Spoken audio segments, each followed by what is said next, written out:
Hey everybody, it's Steve Lee, and I'm here to talk to you today about lead generation for your web design business.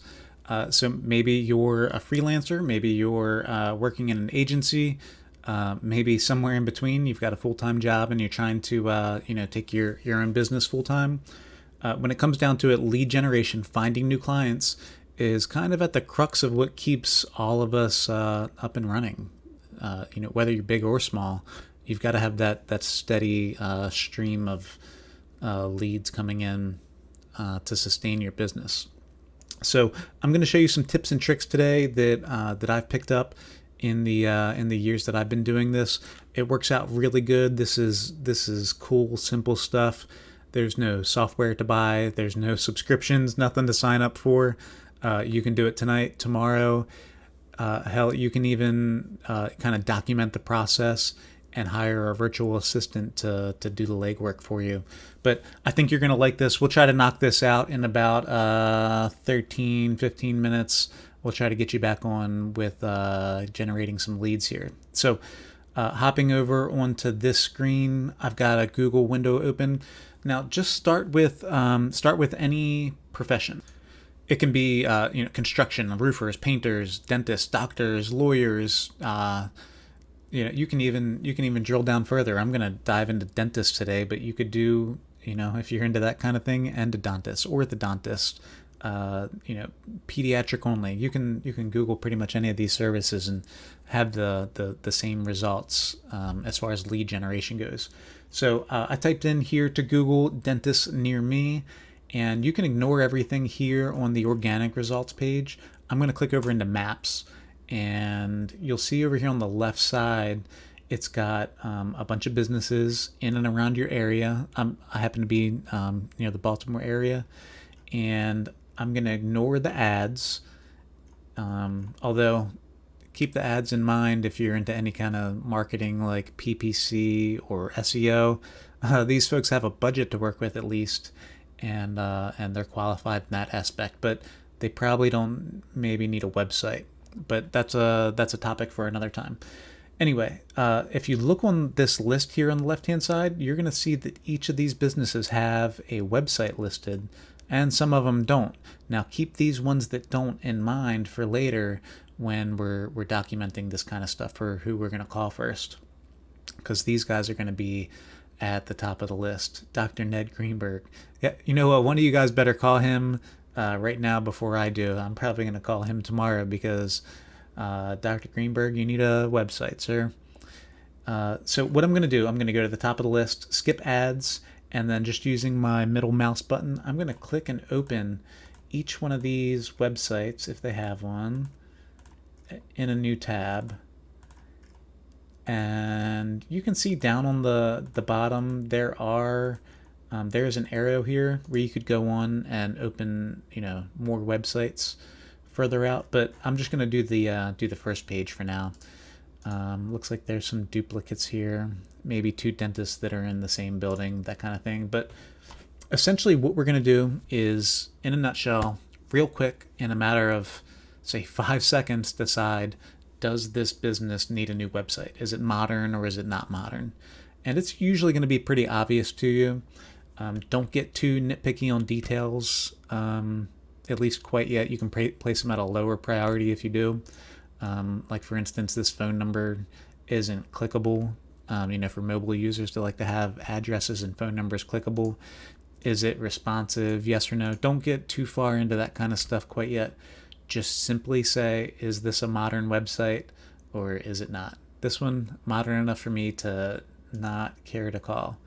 This one, we'll give a quick scroll through. Seriously, 5 seconds. Modern enough. Boom, got one. This one is not modern. This is not what a website in 2020 looks like. And this is doing Somaida's Family Dentistry no favors at all as far as gaining clients.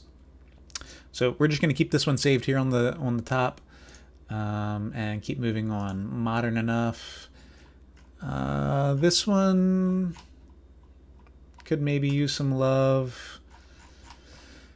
I'd maybe place this one at a lower priority.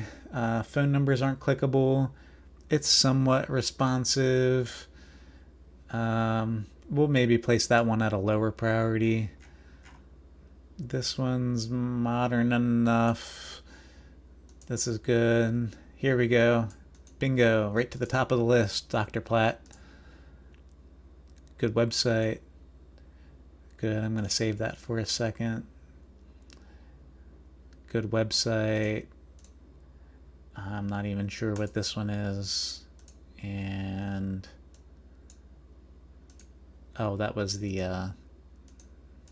one I clicked on earlier. Okay, so it's easy to see what the difference between a modern website and a not so modern website looks like.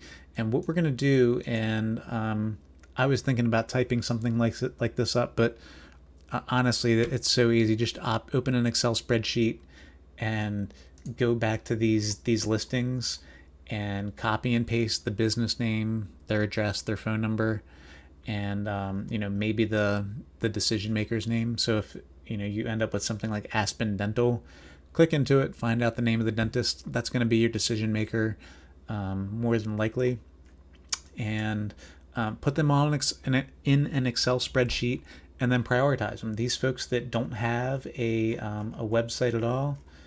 Let me go back here to the first page.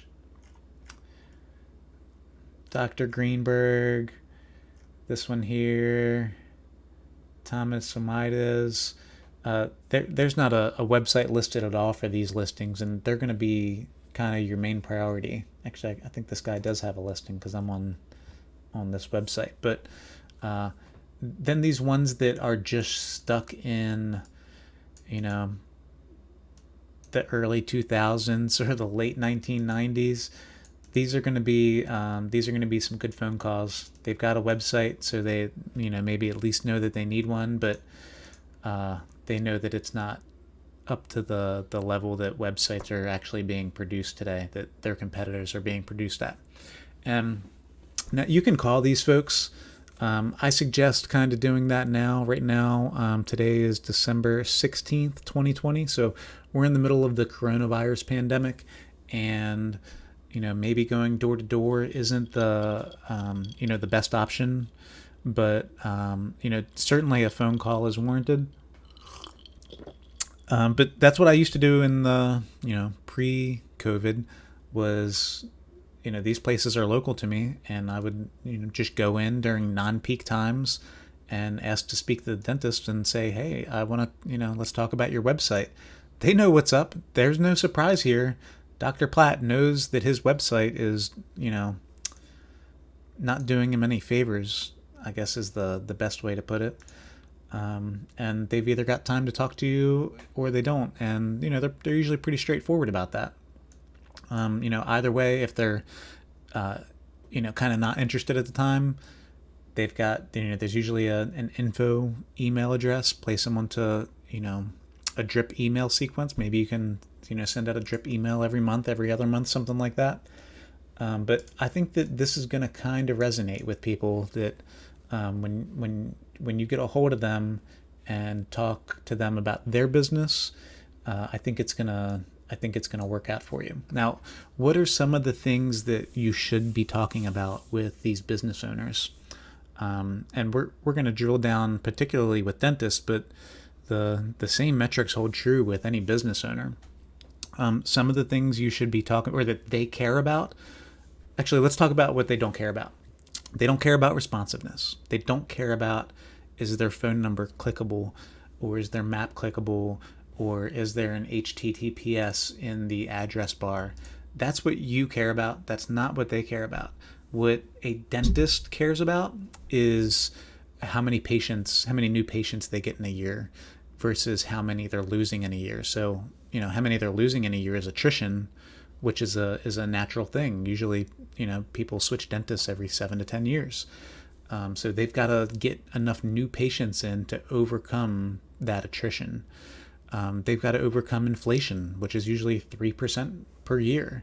They think about things like, how much is a new patient worth, and how many phone calls are they getting a day? Talk those numbers with a client. So just to give a rough example for dentists, a new dental patient in the first year is worth about $650. And you can do this for any niche, almost any niche. Type in how much is a new, XYZ client worth per year. And you'll get some rough figures to work with. For dentists in particular, it's a pretty hard and set number at $650 per year per new patient. So, talk about that. We've got $650 per year per new patient, and they usually stick around for 7 years. So roughly $4,500 per year, per lifetime for a new dental patient. And talk about things like, we talked about COVID already. Everything's virtual now. Everything's on the web. What percentage of their users are coming from, from the internet, and how all of their competitors are having, virtual consults or virtual bookings, things like that, where they're just losing market share by not having these kind of, avenues for business. Another thing to talk about, at least with dentists, and I'm sure it's the same with doctors, even though I don't have too many, medical clients, is, how many calls, do they have any kind of call service that can answer calls during off business hours or even during lunch break? Like, let's take this guy, Dr. Platt, for instance. Monday and Tuesday, they're open 8:30 to 5:30. There's got to be a lunch break in there somewhere for, for the doctor and for the hygienist or the receptionist or whatever they've got going on at this place. And if they're all taking their lunch break at the same time, maybe they miss even a low number. Let's say they miss 2 new calls per week. Let's plug that into our formula. 2 calls per week times 52 weeks times $650 per new patient is $67,000 that they're missing out on per year in just taking a lunch break and not having some kind of contingency in place, using technology. Multiply that by 7, which is the, roughly the amount of years that, dental clients stick around for before they attrit. And you're talking about, $500,000 more or less. So those are the kind of things that business owners think about. Those are the kind of things that you should be thinking about and talking about during your, your sales calls. You should not be talking about things that your business cares about. The technical stuff, the responsiveness, the fonts, the weights, the user interface and user experience. It's just blah, blah, blah. Talk about things that the business owner cares about and that's going to have an effect on their being and on their employees' well-being. And I think you're going to have a lot more success than if you did otherwise. So let me check my notes over here. I think we about covered it all. We're at 13 minutes already, and I don't like to keep these videos kind of yammering on for too long. Feel free to hit me up in the comments below. Let me know if you like this kind of stuff. I typically stuck to coding and CSS kind of things in the past, but the business development thing, I've gotten a lot of requests for. If you like this kind of stuff, let me know, and I'll keep making content for it. Hit the like and subscribe. YouTube's telling me that 90% of you that are watching these videos are not actually subscribed. So if you want to have an easier time finding this in the future, hit that subscribe button down there. And that's all I've got, guys. Thanks for checking out the video. Thanks for sticking around. Let me know what you thought. Let me know what if you've got any kind of lead generation tips and tricks that you want to share. Feel free to hit them up and in the comments, and let's have a discussion about it. Thank you. Take care and stay safe. Bye-bye.